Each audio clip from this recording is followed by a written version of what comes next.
Hello viewers, আসসালামু আলাইকুম। Welcome to my another new video.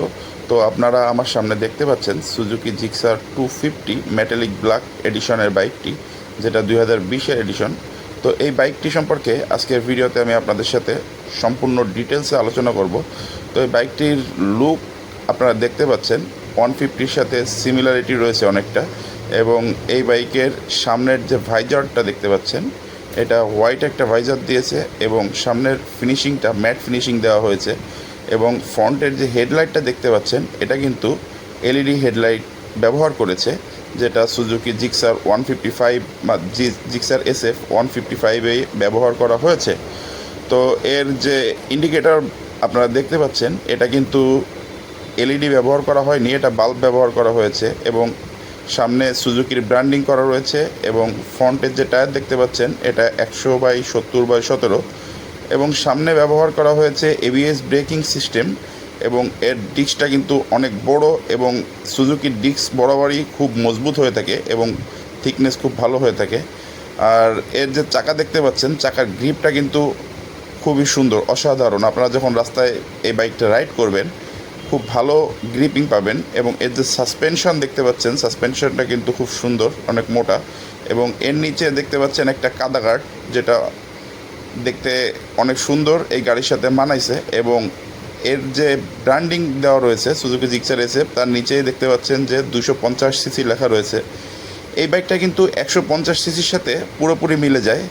তা বাদেও এই বাইকে ইঞ্জিনের পার্থক্য বাদে বাইকের বাইরের দুই একটা পার্থক্য রয়েছে। ভিতরে কিন্তু বাইরে তেমন কোনো পার্থক্য নাই, ভিতরে ইঞ্জিনে কিছুটা পার্থক্য রয়েছে।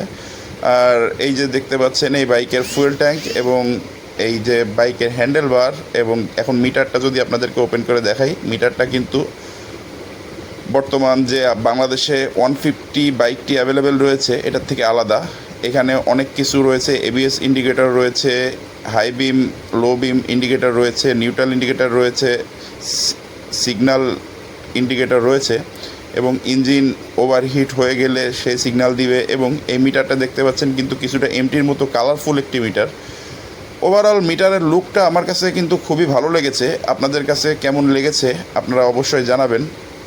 আর আপনারা যদি মিটারের দেখেন, যে মিটারে ওডোমিটার, ট্রিপ মিটার, ট্রিপ 1-2, মানে ট্রিপ দুইটা রয়েছে, ট্রিপ 1-2, ওডোমিটার রয়েছে।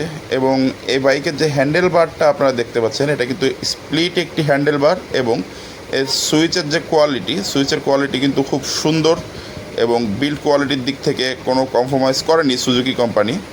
ডান হাতে বরাবরের মতোই রয়েছে ইঞ্জিন কিল সুইচ এবং সেলফের সুইচ। তো এখন আমরা যদি বাইকের সাইড থেকে দেখি, বাইকের সাইডটাও কিন্তু ম্যাট ফিনিশিং। এবং এর যে সিটটা দেখতে পাচ্ছেন, সিটটা কিন্তু স্প্লিট একটা সিট এবং খুব সফট।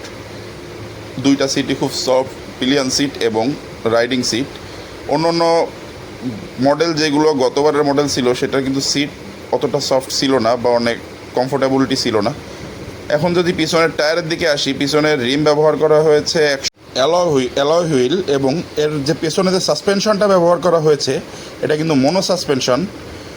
এর পেছনে এক্সট্রা মাডগার্ড যোগ করে দিয়েছে, যার কারণে আপনার পিছনে কাদার থেকে আপনি অনেক সেফটি পাবেন। এবং এই বাইকটা যদি আপনারা এর সাইড থেকে দেখেন, সাইড ফিনিশিংটাও কিন্তু, পেছনের সাইড ফিনিশিংটাও কিন্তু ম্যাট ফিনিশিং, যেটা দেখতে খুবই সুন্দর লাগে এবং খুবই চমৎকার। পেছনের যে সিগন্যাল লাইটগুলো দেখতে পাচ্ছেন, এটাও কিন্তু বাল্ব, এবং নাম্বার প্লেটের উপরে ওখানে কিন্তু একটা এলইডি লাইট রয়েছে, যেটার কারণে আপনার নাম্বার প্লেটটা ভিজিবল থাকবে। এবং পেছনের যে ব্যাক লাইটটা রয়েছে, এর শেপটা কিন্তু সুজুকি আগের থেকে অনেক সুন্দর করেছে এবং ইমপ্রুভ করেছে। এবার যদি বাইকের লেফট সাইড দেখি, লেফট সাইডে রয়েছে বাইকের একটা সারি গার্ডার, যেটাকে বলে থাকি আমরা, এবং পাদানি তো থাকবেই। সারি গার্ডারটা ফুল না, হাফ, কিন্তু আপনারা যদি কোনো মহিলা মানুষ বসে সেফটি পাবে। আর গিয়ার লিভারটা কিন্তু অনেক সুন্দর, গিয়ার লিভারটা কালো কালার করেছে, অন্য বাইকে সিলভার কালার থাকে। এর ইঞ্জিনটা কিন্তু হিউজ একটা ইঞ্জিন দেখতে পাচ্ছেন, ইঞ্জিনটা কিন্তু বিরাট বড়। 250cc হওয়ার কারণে এর ইঞ্জিনটা ভালো পরিমাণে পাওয়ার প্রডিউস করে। এর maximum power 26.5 PS @9300 RPM, maximum torque 22.2 newton metre @7300 RPM। 6 gear পাবেন এই গাড়িতে এবং এর ফুয়েল ট্যাঙ্ক 12 লিটারের এবং গ্রাউন্ড ক্লিয়ারেন্স কিন্তু খুবই ভালো, 165 মিলিমিটার রয়েছে এই বাইকটিতে। বাইকের ইঞ্জিনের মোবিল সাইড যদি আপনারা দেখেন, এই সাইডটা কিন্তু আগের বাইকের মতোই বা 150 সিসির মতোই রয়েছে, কিন্তু এর ইঞ্জিনের কালারটা কিন্তু একটু ভিন্ন আগের বাইকের থেকে। এর যে ডান সাইডের ফুট রেস্টটা, এটা কিন্তু মেটাল ব্যবহার করা হয়েছে। আমরা যদি এখন এর ফ্রন্ট সাইডের দিকে যাই, সামনে সুন্দর একটা জালি ব্যবহার করেছে, যেটার কারণে গাড়ির লুকটা আরও এগ্রেসিভ হয়েছে এবং এর হর্ন ব্যবহার করা হয়েছে 2টা, কিন্তু এই বাইকটাও এয়ারকুল ব্যবহার করা হয়েছে, যার কারণে বাইকটা গরম হইতে পারে। মাইলেজ কোম্পানি ক্লেম করে এই বাইকের 40 থেকে 45, কিন্তু আমি বলবো যে বাংলাদেশে যদি আসে, বাংলাদেশের ফুয়েল প্রেক্ষাপটে এই বাইকের মাইলেজ আপনারা পেতে পারেন 35 থেকে 30। এবং এর যে এক্সজস্টটা দেখতে পাচ্ছেন, এক্সজস্টের সাইডে এটা কিন্তু মেটাল, এবং এই যে দেখতে পাচ্ছেন এটা কিন্তু স্প্লিট একটা এক্সজস্ট, যেটা দেখতে খুবই সুন্দর। এই এক্সজস্টটার লুক আপনার সাইড থেকে অনেক সুন্দর এবং এক্সজস্টের সাউন্ডটাও খুব ভালো। তো আজকের ভিডিও এই পর্যন্তই, আশা করব ভালো থাকবেন, সুস্থ থাকবেন।